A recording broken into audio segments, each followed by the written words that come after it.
Welcome back, Minivan Movie Clubbers. We are back in the minivan today. We're excited, and we're setting up a little bit differently. We're gonna have to do this a little bit bizarre, but we're glad you're here. We're very glad you're here, and we're not just saying that in the typical way that everybody says on any live stream. They're always like, "We got an exciting show for you," but we're actually planned, prepared, and ready to share what is going to be perhaps the greatest stream that has ever happened in the history of mankind. The greatest. Sorry, I meant Vankind. The greatest stream of Vankind.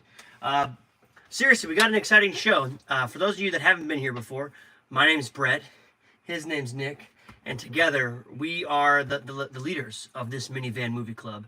And you get the privilege of being a part of it. I'm kidding. We get the privilege of being a part of it with you. And today we got a couple of things we want to accomplish. Yep. As always, we want to talk about movies. We want to have a good time. Secondly, we want to have a little bit of fun and talk about some of the crazy things happening in March. And then lastly, we want to land on a discussion about the latest movie to drop, Dune Part 2. We had a chance to see it. And while the entire social media sphere is talking about it, there's lots of YouTube channels dedicating so much great videos out there. We wanted to kind of take a step back and have a little bit of a fun conversation just about the movie and what we liked, what we didn't like, what we're excited to see for the future. So anything else you want to get into today? Whiskey. Like to get into some whiskey. So that leads us to our first topic of the day. As you all know, we here at the Minivan Movie Club, it's a club. It's a community. And the only thing that I can think of more that brings community is a good frothy beverage. So we reached out to our friends over at Cinebourbon. You can find Cinebourbon on TikTok and soon to be on YouTube. Cinebourbon focuses on telling the story to the community of bourbon lovers, making bourbon cinematic. So in honor of Dune Part 2, Cinebourbon sent us over some new Riff Single Barrel Select. There's some good stuff here straight out of Kentucky. And so what I wanted to do is just we're going to pour a glass here. To start up, just like we do every live stream, we have a bourbon pick, specially from Cinebourbon. So be sure to go check out Cinebourbon. You can follow them on TikTok and on YouTube. We're going to enjoy some of this, and then I'm going to give you some notes from Cinebourbon. Thank you, sir. I've got some tasting notes from him as well, so we can share that. So be sure to tell me what you get on the nose. And then tell me what you get on the palate, and we'll kind of go from there. That's good. So on the nose, I'm getting a lot of like caramel syrup, like that combination of those two things.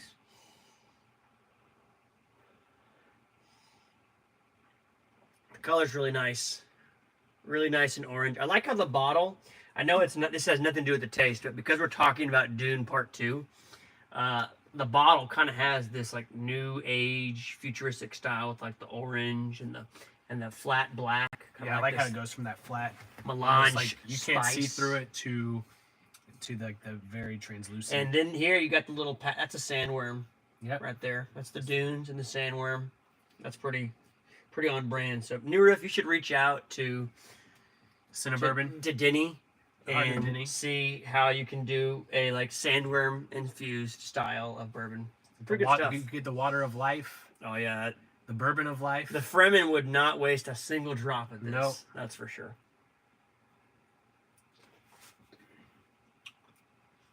It's really smooth, but it does have a little bit of heat at the end, like a little bit of spice at the very end. Yep. Just like Dune, got that spice. Yeah, this is like a melange. This actually ends up being kind of really funny, perfect bourbon for a Dune Part 2 discussion. Pretty cool. What do you think of it? I like it. Smooth. I think it's the first one we've hopped over 100 proof in the van, so that's a good transition. Yeah, pretty exciting stuff. I know that one thing I wanted to share from Cinebourbon that he made sure that he wanted us to talk about is one thing about this brand specifically with New Riff is they're a new riff on an old tradition. A lot of people in the bourbon space, they try to be not as transparent with where they're sourcing their material from. It's kind of trying to keep their secret sauce or their proprietary ingredients or process. New Riff has kind of taken a different stance where they're trying to be really transparent with where they're sourcing it, where they're getting it from, and that makes it really easy for you to understand it. And then the second thing he said is that this bottle is widely available. And so it gives bourbon drinkers in the community a chance to actually try this. It's not like other distilleries like Buffalo Trace that might have more of a like choke on the market. So if you're looking for this bottle, you can go to a lot of places and get it. So be sure to go check out that New Riff single barrel. It's pretty awesome. I mean, I'm digging it. Check out this color. Yeah, right? I mean, I think the look of the bottles that we've been tasting lately, this is definitely the coolest, like most unique bottle that I can say that we've encountered. Yeah, I mean, it's good. I mean, look, it kind of gives you that like the emboss there. Kind of gives you that, like Dune sandworm there. It's cool. I like the orange and the black. Yeah, But pretty good stuff. I mean, here you've got this 110 proof, straight out of Kentucky. Good stuff. I think I got this bottle off recommendation from him, but I think that you can get this. We're in Houston, so we have a lot of access, but you can get this like 54 bucks. So not a super expensive thing. I will say this, the first time I tried this, I thought it was good, not great. Right now, I'm tasting this is better than when I first had it, and I've been learning from the people in the bourbon community that you got to open it up. You got to let that bottle breathe a little bit. So it's good to kind of let some of the air get in there and oxidize the, I don't know, something. Sounds like a big word, big chemistry word. Get an oxidizer, aerator. Do people aerate their bourbon? I don't know. It's good. Cinnamon bourbon. It's pretty good. I like that touch right at the end, almost like cinnamon syrup or something like that. Like right at the end, right when I'm done, when my lips hit together. That I like that. It's not an accurate taste assessment, but it reminds me almost of like those like flaming hot candies that you would get as a kid. Not Fireball, but just like the flaming hot red hard candies that you would eat when you were a kid. Like the last taste it leaves on your tongue after you swallow it. Here, I'm gonna move this up as we continue talking about this because I like it. But that's the thing, and I want to encourage you. Grab that. I want to encourage you to go check out Cinnamon Bourbon. We're going to be doing this, you know, every once in a while when we get together to do these live streams. We want to make sure that we get a chance to invite those to join the community. Side note: we're in the back of a van, so don't drink and drive. That's not never cool. Never cool. Never fun. Yeah, never funny. So I'm not even gonna make a joke about it. I'm just gonna say don't do it. But do enjoy a good bourbon with friends. Yep. And I think that gets into the bulk of our show. So let's take another sip, and then we will jump into the rest of the show. That's a good one. I like it. I like this better than the first time I tried it. I'm not just saying that for the show.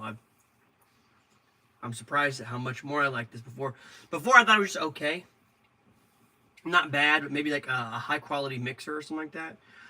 But it's pretty good. I think your palate is maturing, maybe. Maybe, Some I don't might know. say. Maybe it's changing. Maybe I'm just starting to recognize more of the nuances. It's pretty good. This single barrel, but then again, most like single barrel things tend to be a little higher proof, tend to be a little better. I really like stuff that's like in between like 1 to 110. The higher the proof, the better. Some of my favorite stuff is like Jack Daniel's single barrel proof. That's 130, 129, 136. But it's just good stuff. So we'll get some more of that later. But I want to thank our friends over at Cinnamon Bourbon for giving us the pick. And with that, I think that we will get into the next part of our show, which is to talk a little bit about March and some March Madness stuff. Yep. So I'm going to put our bottle of New Riff to the side here. If anyone needs to check that out, go check it out. New Riff Single Barrel. Good stuff. Don't confuse it. They got a couple of different SKU products that they've got out there, so just watch out for it. So the next part of our show we want to do is kind of honor a little bit of the heritage of what is March Madness. So what I did is I put together a little bit of a bracket here. This isn't the exact first time that Nick has seen this. It's just kind of off the cuff from us, where we're trying to figure out what the greatest sports movies of all time have been. And you probably already connect. Yep. Okay. So we will go from there. I'm just gonna watch it there. So you want to pull up Rotten Tomatoes on your phone? Yeah, you're good.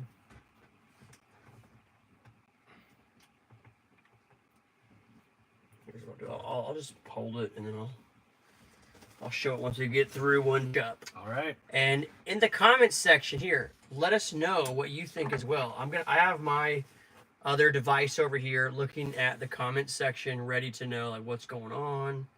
So if you've got some things you want to chime in, let us know. I'll pull that up again. Give me just a second.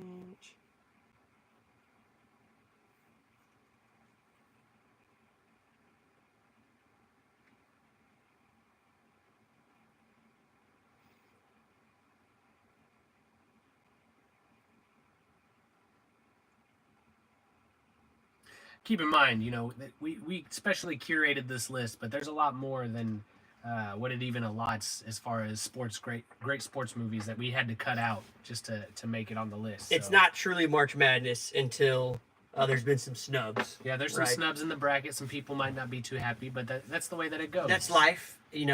When your team gets left off, you're always mad. But the reality is, if you're on the bubble, you're on the bubble. So Yeah. it's okay. Okay, first matchup, heavy hitters. Rocky versus the Hoosiers. Who you got? It's an interesting one. You have Rocky, who's definitely more of a cultural icon. He's kind of transcended that movie itself. Yes. But then you have Hoosiers, which is just an all-time classic sports movie, basketball movie. And in the season of March Madness, I have to roll with Hoosiers. Really? Oh, I would roll with Rocky 100%. Oh man, Rocky versus Hoosiers. Rocky Let's see, we're already in our first Rotten Tomatoes. First Rotten Tomatoes fan score. Rocky is classic. Like Stallone wrote it. Like he was not gonna sell the movie. He had to make sure that there were people participating. Like that's important. That's important. Let's see. It's got iconic characters. Yo, Adrian! Like it's special. Rocky is sitting at a 92% from the critics. 1 second, it's loading the fan score. Ooh, it's gonna be tough for you. Audience score 69%. 69%? What a joke. All right. Let's see what Hoosiers has. If Hoosiers can't have more than 69. very well good. We don't know. Hoosiers. Gene Hackman. It's a classic. What a hack, man. 88% on the audience score. Hoosiers advance. All right. Hoosiers. All right. I like the audience here. I like round. Next matchup: Rudy versus Field of Dreams. Who you got? Field of Dreams. Field of Dreams. All-time classic. So I actually think that Field of Dreams is one of the greatest stories ever told. I also had a college professor who, shout out to Christopher Marquis, goes by the name Twister. Just an incredible human being. But he taught a whole unit on Field of Dreams and like the backstory and the book and everything. So Field of Dreams has a special part of my life. So Field of Dreams. All right, next up, another Rocky story. Creed versus Dodgeball. Dodgeball, a true underdog story. I got to go with Dodgeball too. I mean, Creed is awesome, and I love Michael B. Jordan's portrayal as Creed. I think he's a fantastic actor, but Dodgeball is all-time cultural movement. Everybody can reference. Everybody says if you can dodge a wrench, you can dodge a ball. There's something about the humor of sports movies. Like, it's such an easy trope to play with, but it also, when it's done really well, like there's so many iconic characters in Dodgeball. Creed is a very well executed story, but like Dodgeball is iconic, and it even in the wokeness era where like comedies have been savage. That one's when you look back like that's still pretty good. All right, next up, Moneyball versus Caddyshack. Moneyball is very good. Jonah Hill's performance is iconic. Caddyshack is an all-time comedy, in my opinion. Okay, it's up there with the greats. I gotta roll with Caddyshack. Like I would go with Moneyball. All right. I think that Caddyshack had its day in the sun, and it is probably a great golf movie. But Moneyball is a great story. Now, I imagine there's people out there that would say Moneyball is a bit of a snooze fest, but I think that there's a lot of beauty in baseball, and there's a lot of beauty in the mundane. All right, Caddyshack audience score 87. 87. Moneyball, however, to me, at the end of the line, like, how can you not be romantic about baseball? Like, there's some really great stuff there with Moneyball and analytics. Another Jonah Hill performance. It's just special. Brad Pitt's great. I got a special place in my heart for Moneyball. Even though the year that it was nominated for the Oscars, I wasn't crazy about it. It has just grown on me like a disease, or it just. It's like that. It's like the herpes of movies. I kind of find myself like, oh man, it's back. Ooh, Moneyball. We can come back to it. Yep, Oh, loads up. up. All right, The Replacements versus The Karate Kid. The Replacements, Karate Kid. Karate Kid.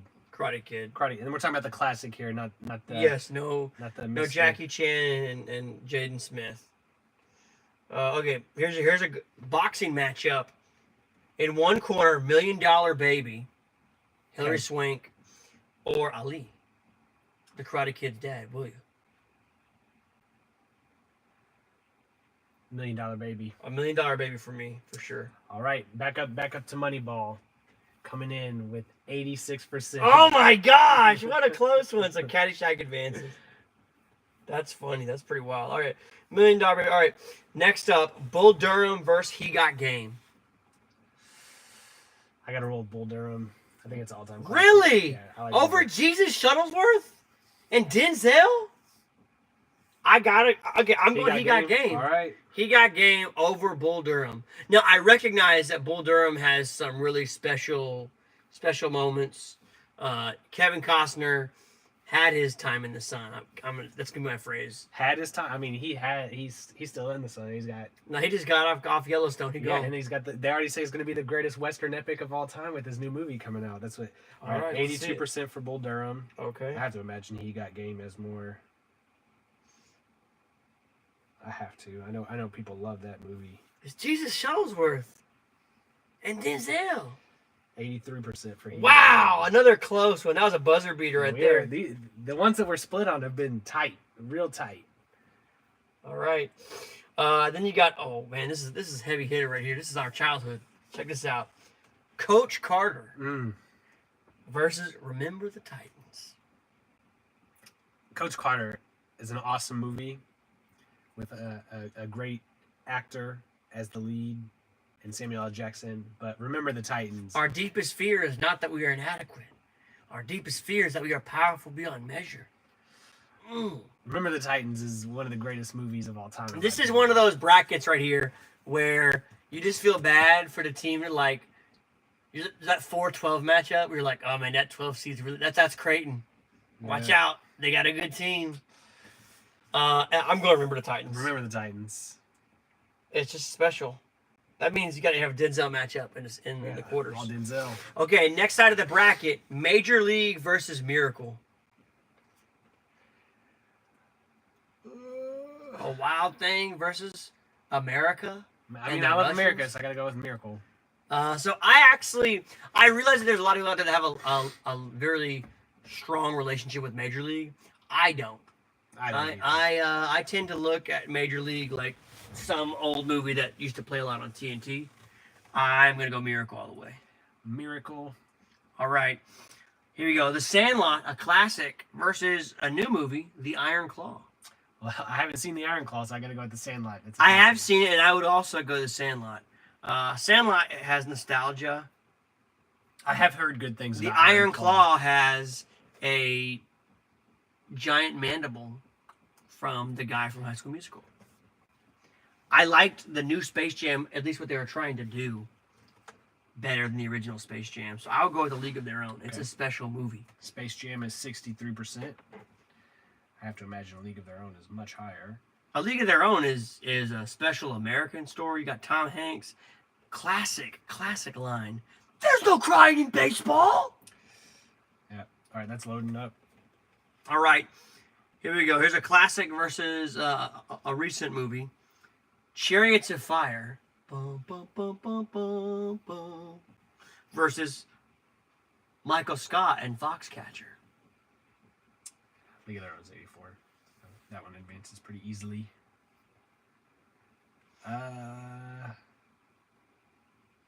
I've never seen Foxcatcher.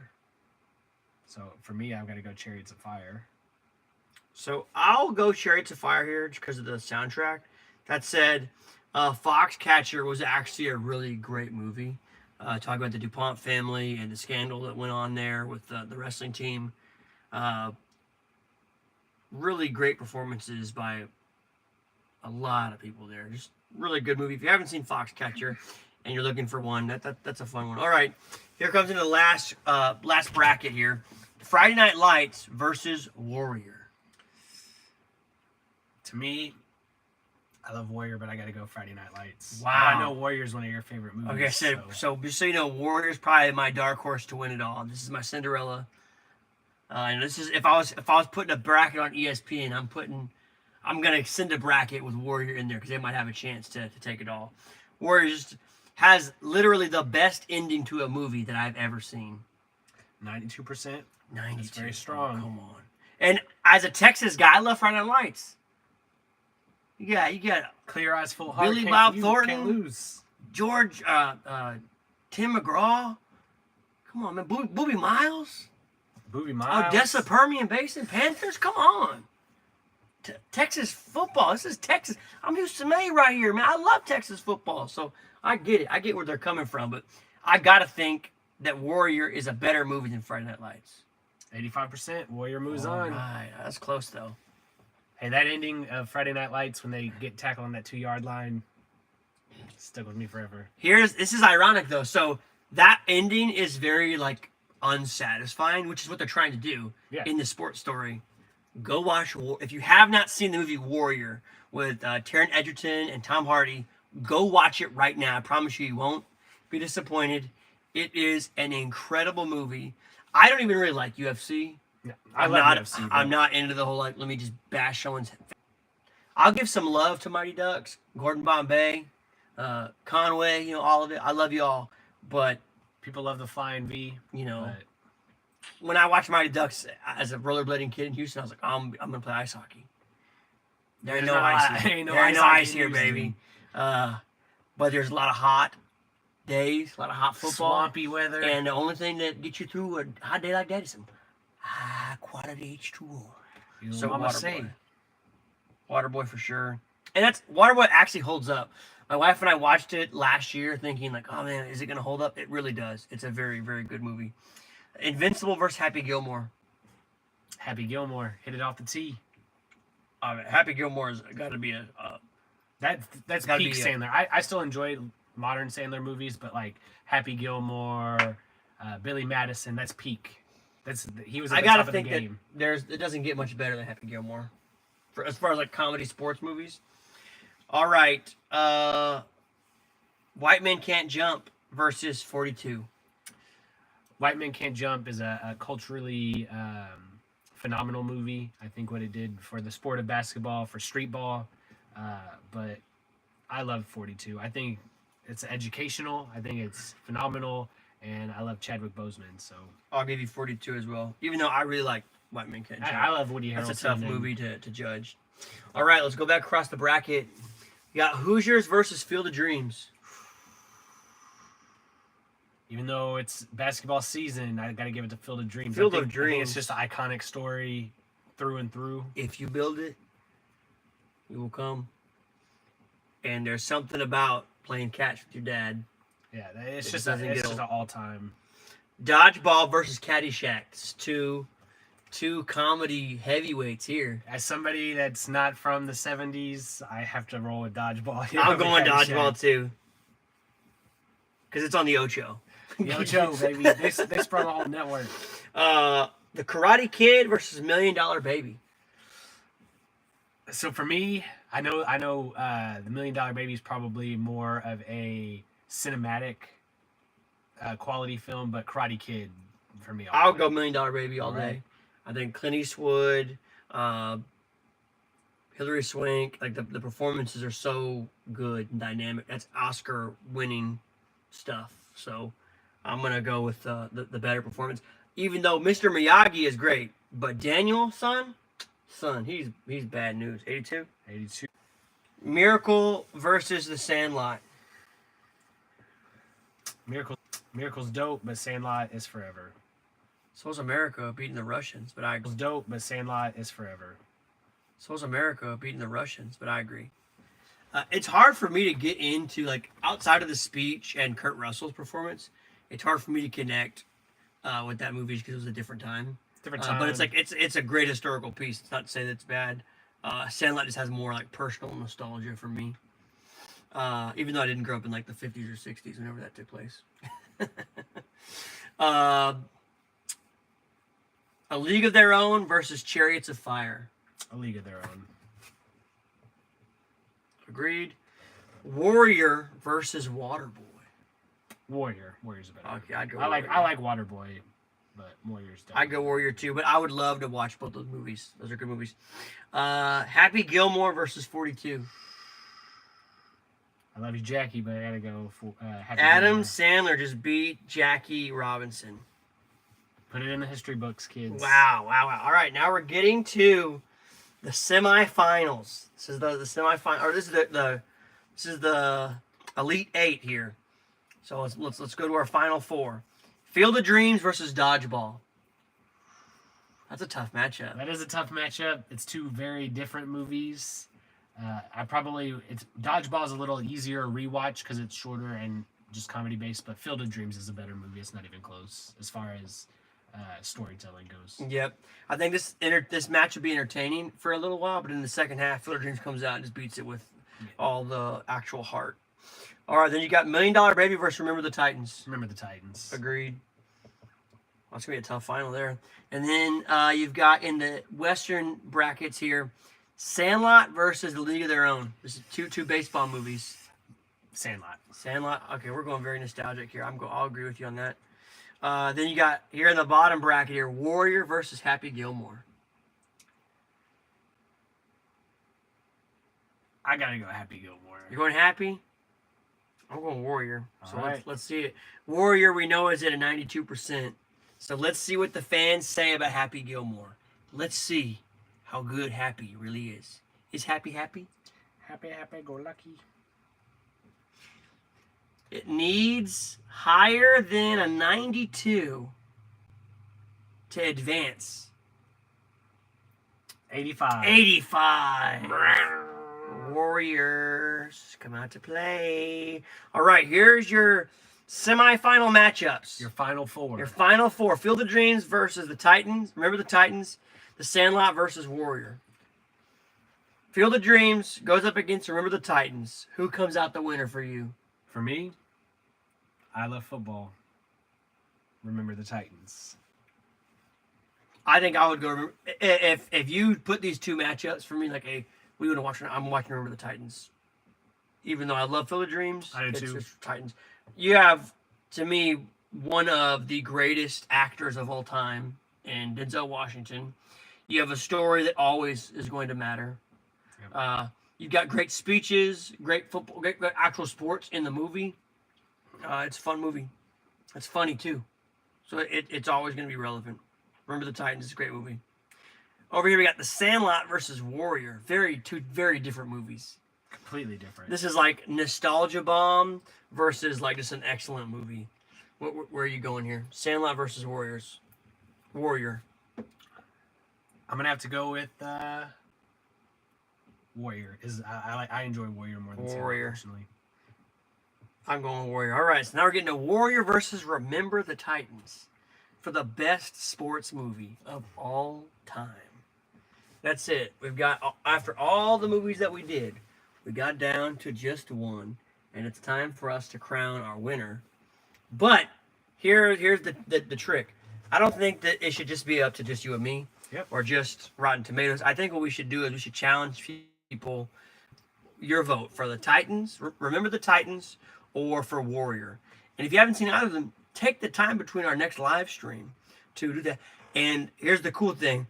Whoever correctly picks our teams that win, we're going to randomly pick one of those people. We're going to send you a movie ticket to some movie you can spend some money on. Go get a ticket next month. So Get you a ticket. comment Give you a below vote. in the stream. Remember the Titans, if you think that's the better movie, or Warrior, if you think that's the better movie. And one of those movies is going to be the best movie the best Of all sports time. movie of all Of all time. time. Period. It'll be done. It'll be the final vote. And it'll never come up again. You'll never have to wonder because it'll be settled. Perfect. You're welcome for settling that. Now you know. Welcome to Mike's Super Sword Show. Now I think it's time for us to talk a little bit more about why we're really here, which is to discuss the movie that we just saw, Dune Part 2. Dune. What did you think of Dune Part 2, man? Take it away. I think that Dune Part 2 is a sci-fi masterclass. I think it's an excellent visual masterpiece. I think it's an excellent sequel. I think that Denis Villeneuve has established himself up there with the elite directors right now that are currently working in the industry. I think that a lot of actors, this is going to be kind of like their pinnacle for them. I think Timothy, I'm not a huge fan of him overall. I think it's his face that bothers me the most, but his acting skills for this one were on full display. I think Austin Butler really stepped out of his comfort zone for this one, which was great to see. Skarsgård delivers a phenomenal performance. I think the only probably, and many people have said this, the only really kind of mishandling of the cast has to be Christopher Walken is a little weird as the Emperor, just because he's Christopher Walken. I don't know that fit the role perfectly. It wasn't bad, it just wasn't my favorite. And I think that you let the audience decide which movies deserve a sequel. And I think when it's all said and done, that this will be one of those movies that people say, yeah, we need to see what the third part is. We need to see how you finish Paul Atreides' story. What do you think? Yeah, I think the overwhelming response to me is that if you've seen on our channel, last week I got to watch Dune Part 1 for the first time. I missed it when it was first live out on HBO Max, now Max. Illuminati, don't come get me. And I wasn't into it. It fell flat. Go watch the video that Nick put together. It's really funny because like you can tell that it's building to something. I was watching it for the first time, your video, like reacting to it. Oh, okay. Oh, you must have recorded my reaction.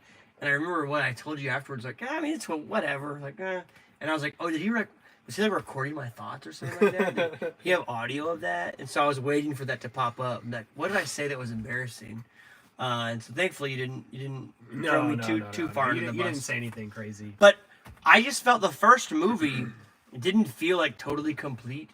It was visually very cool, but even in like my media room here, I've got a big TV, I've got a very nice sound system. It still didn't do it justice. Then we get the privilege of being able to go to AMC's Dolby Digital Sound Theater, and we see an awesome movie where the literal seats are shaking, the walls are shaking when the sandworms are there, when the Emperor's ship is being invaded by Paul Atreides and the Fremen. Like the speakers are shaking, you can feel it. Like it felt like we were there. Like, I kept thinking, like I got to look around and kind of watch out because the sound was so real. So, for me, the big takeaway, aside from getting into the actual individual details, was this is a movie that you need to go see at theaters. Having just seen the first one, it truly is a part 1 and part 2. For those that had to wait 2-3 years, it's a very long intermission. But for me, I waited just a couple days. So for me, it worked. But I can understand how people having a little bit of predisposition of like, I didn't really like the first one. Yeah. I didn't love that. I've heard people say this, and while I disagree on my personal level, I totally see where this comparison comes from. Of people looking at like Batman Begins from Christopher Nolan and The Dark Knight. Of like, hey, Batman Begins it was a fine movie. It had some elements that you really liked, but the other parts like, whatever. And like The Dark Knight, everyone's like, yep, that's a great movie.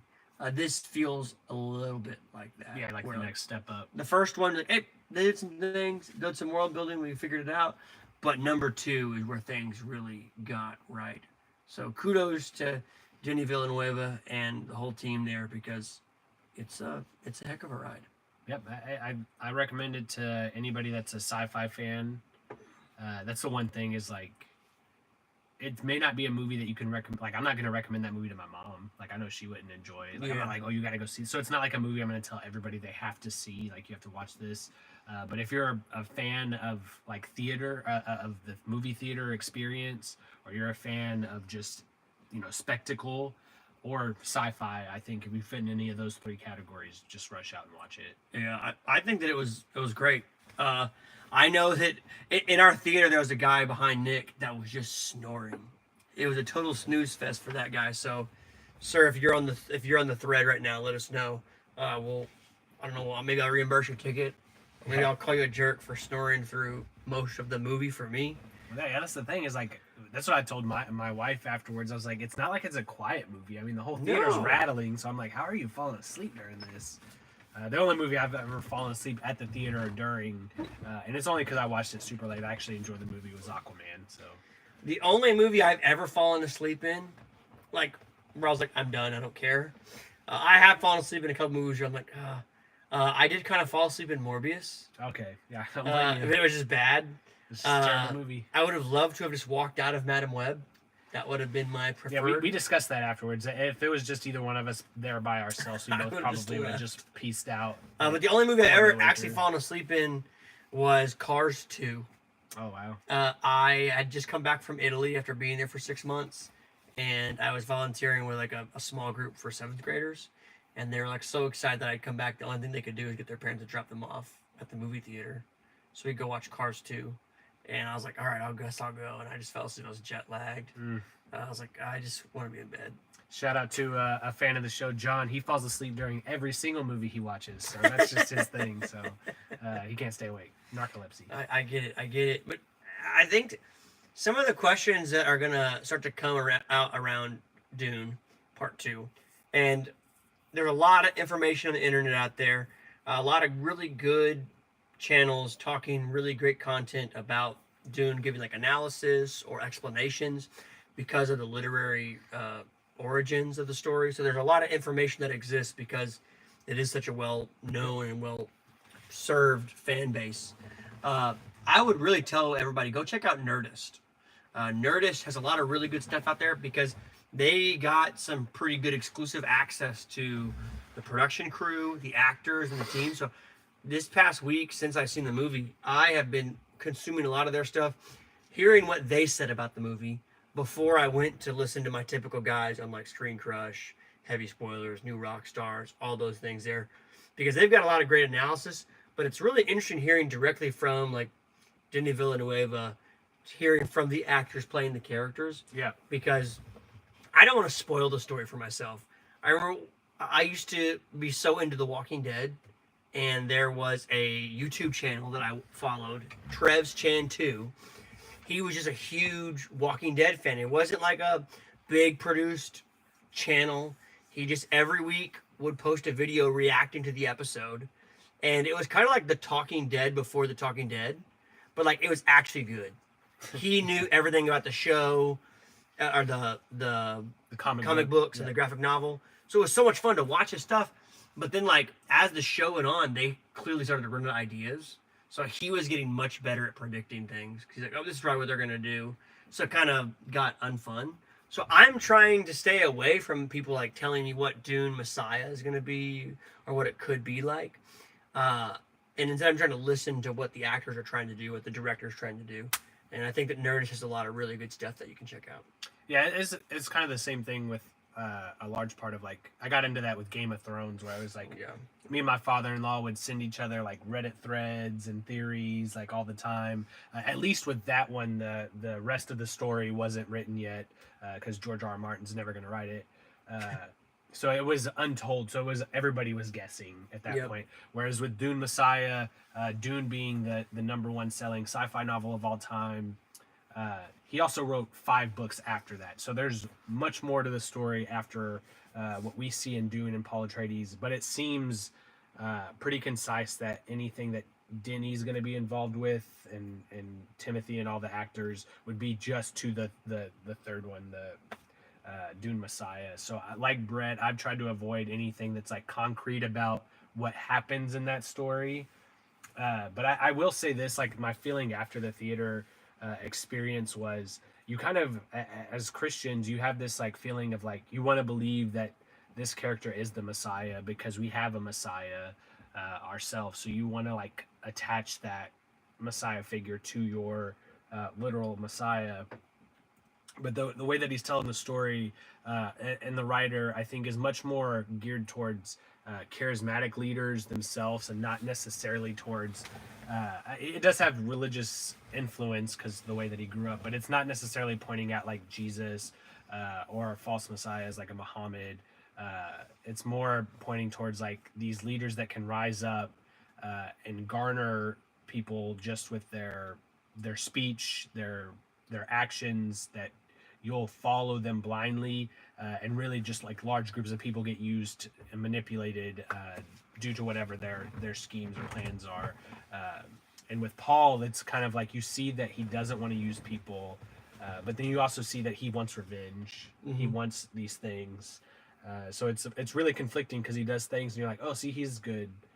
And then he does things and you're like, oh, well, that's really kind of self-serving more than anything else. Yeah, so yeah. it leaves you with that emotion, and it really reminds me, and I know they're friends, of a Christopher Nolan movie where it's like you have like these, it really makes you feel like a roller coaster of emotions on purpose.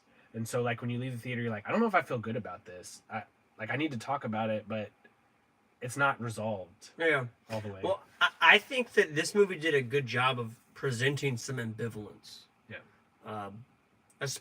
I mentioned this when we were walking out of the theater. I felt a lot of ambivalence towards two of the main female characters, with Jessica and Chani, of how they were presented.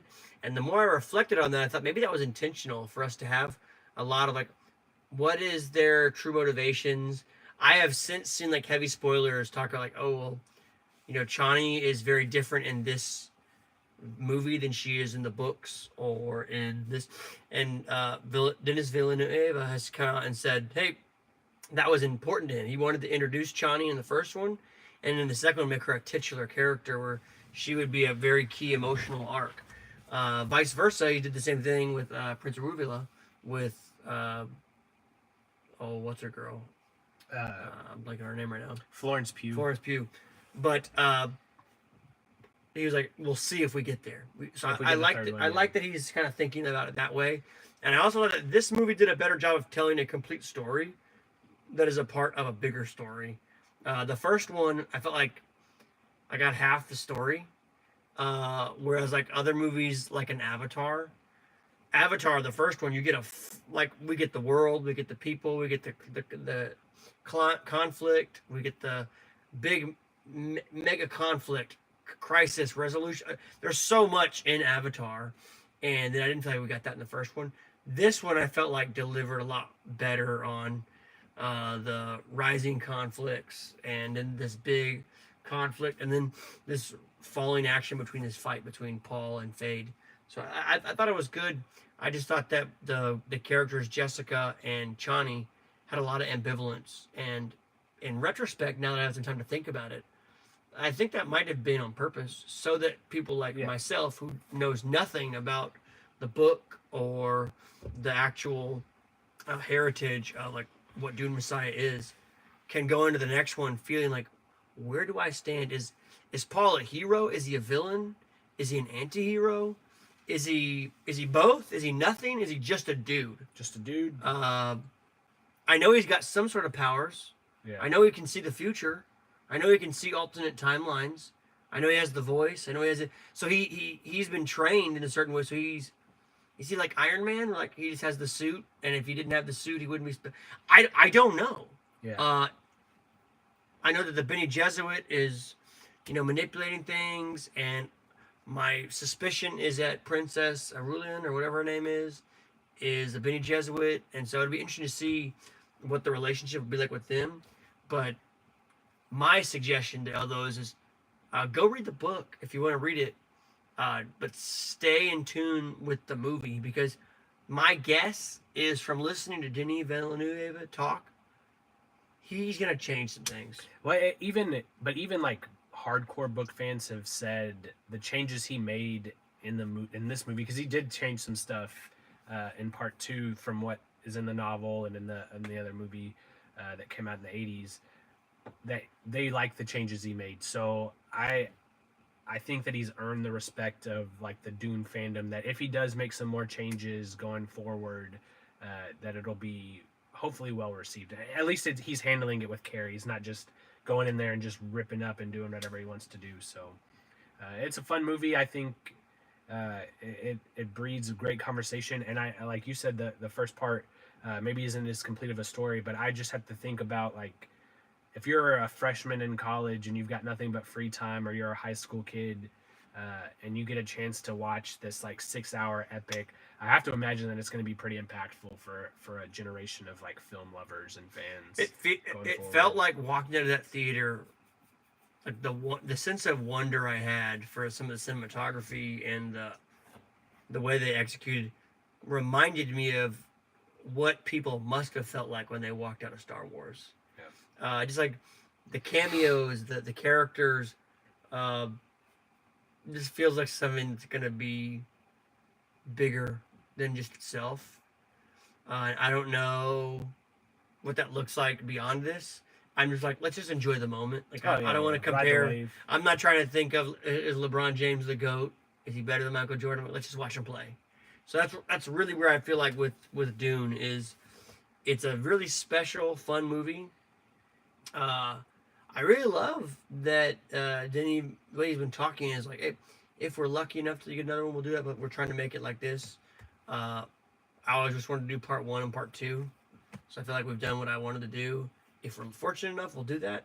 If we don't, then whatever. But I do think that he's kind of, with this movie and the level of continuity and success he's had with his other catalog, I think he's very quickly jumping up the ranks to like one of those directors that people are going to be like, yep, I want him on my project. Well, and he's shown that he'll maximize his budget. He's done everything all the way from like not a lot of special effects with something like Prisoners, which is just a phenomenal movie, great cast. Tough to watch if you're a parent. Yeah, all the way up to, now this level, close to 200 million, sub $200 million budget, but he squeezes every, like, you don't watch Dune Part 2 and say, oh, well, they could have done this better visually. It's like, nope, they maximize, like, yep. There's no Marvel kind of like head scratcher CGI moments in this one. There's a couple of scenes in Dune Part 1 where you notice kind of some goofy stuff, but that's also, a lot of the post-production work was done pandemic time, so who knows what people are going through. But with Denny, I fully on board. I'm gonna watch his next movie. Hopefully it's a banger, and he just continues to be, like, for us, a Christopher Nolan, where it's like you must see in theaters. Yep. You want to support him, even if it's not your favorite movie ever and it's long. You're gonna go out to see that. That's the way he feels for me right now. Is like, he's the next guy. He's next up. He is kicking out of the park. I sent you that meme in our text thread that there is some rumblings that he may or may not be interested in doing a Batman Beyond movie. It's like cyberpunk future, the world has gone to pieces, and that would be awesome to see. Oh yeah, a Batman Beyond movie. With his Blade Runner direction and style, he already knows how to set that up, and he's shown with Dune Part 1 to Dune Part 2 that he is somebody that learns from everything that he did previously and will build on what he has, and then he knows what he needs to bring in to make that a complete story. So I'm fully on board. If he got a Batman Beyond, give it a Elseworld, whatever you want to call it, James Gunn, let him do his own thing, just like you're letting Matt Reeves do his own thing. Do his own movie. Don't make him bring anybody else in previously to tie it in with anything. Let him do his thing. You will get I will say I do still think that it would have been really cool to see a Michael Keaton as a older Batman, maybe a George Clooney as an older Batman mentoring this character. But I also am like, I know who Batman is. I don't need you to tell me who he is. Just get a great older actor and tell me he was Bruce Wayne. Exactly. So we know, and it will be really fun. with his work with like Blade Runner 2049, Yeah. you know that would be an amazing movie. Sign us up. So I'm ready for that. Excited for Dune Part 3 or Dune Messiah, whatever they're gonna call I'm it? excited. Look, he's shown that he has the talent to cast well and direct a phenomenal movie. I don't really know what he'll do with Paul. I have some inklings just from little nuggets I've picked up from videos and stuff, but like you said, I've avoided major spoilers. So I just think if he's able to pull off a very good third one, it'll be one of those trilogies that's up there with, you know, the first 3 Star Wars movies ever made, the Batman trilogy. For me, it feels like this generation Star Wars, and I feel like a lot of movies have tried to hit that. I know visually this one kind of strikes a chord with some like the planetary stuff and the cosmic element with deserts and water planets and forest planets, and then the evil person that floats and has, you know, black.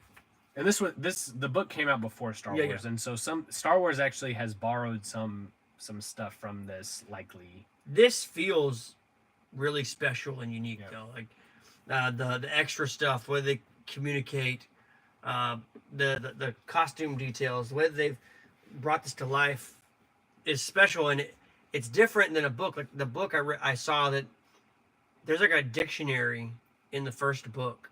Like you have to constantly go back to understand the book. That sounds terrible. So you're going back to like understand like what is that word? It's in the dictionary. The glossary terms in the back of the book, so then you can go back and read. Whereas like here, sometimes I feel like a movie is capable of doing things better than a book, which is very rare.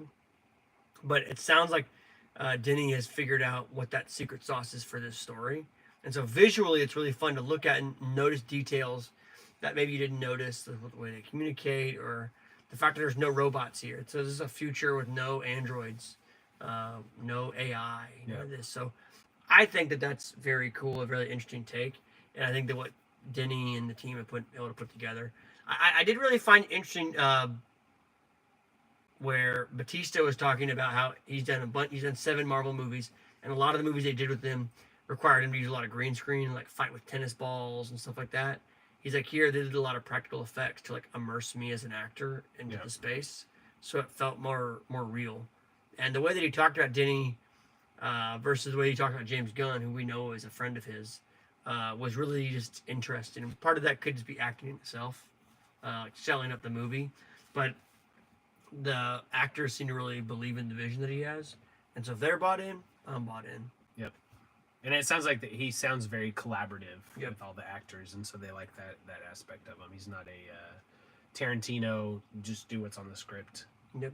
So I wanted to ask you, you know, last year I had the chance to add a couple of DVDs to my physical media collection.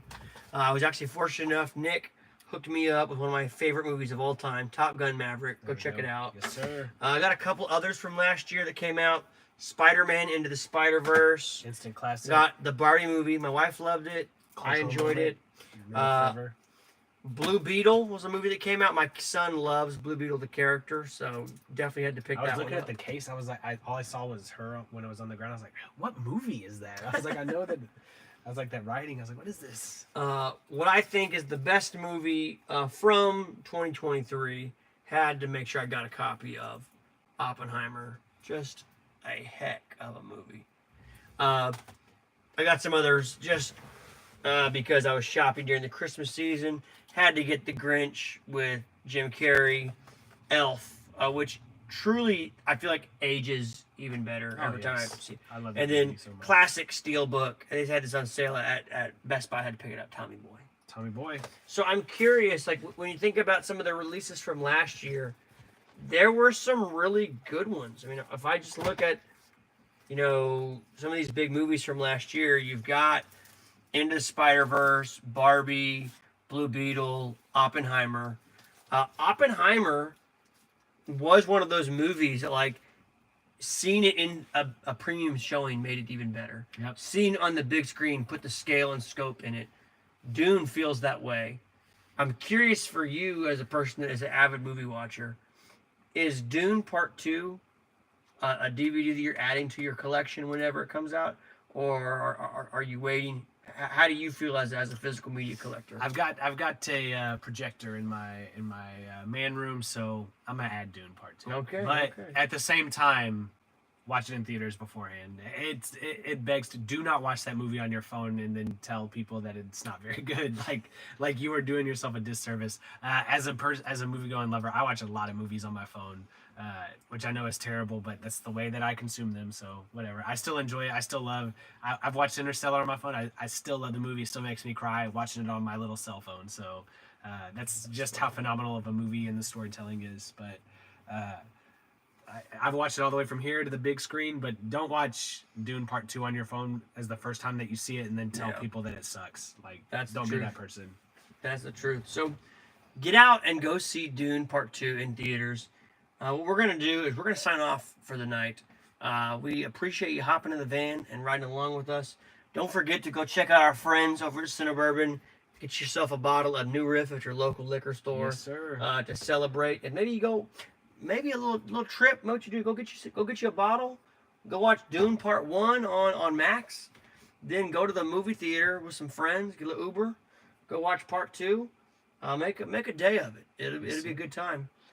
In the meantime, for us, we've got some big plans coming up for you. Really excited about some things coming out. So we've actually got to go work on that right now. So with that being said, I'm going to sign off for us. But from us here at the Minivan Movie Club, we'll see you down the road. Cheers. See you later, skaters.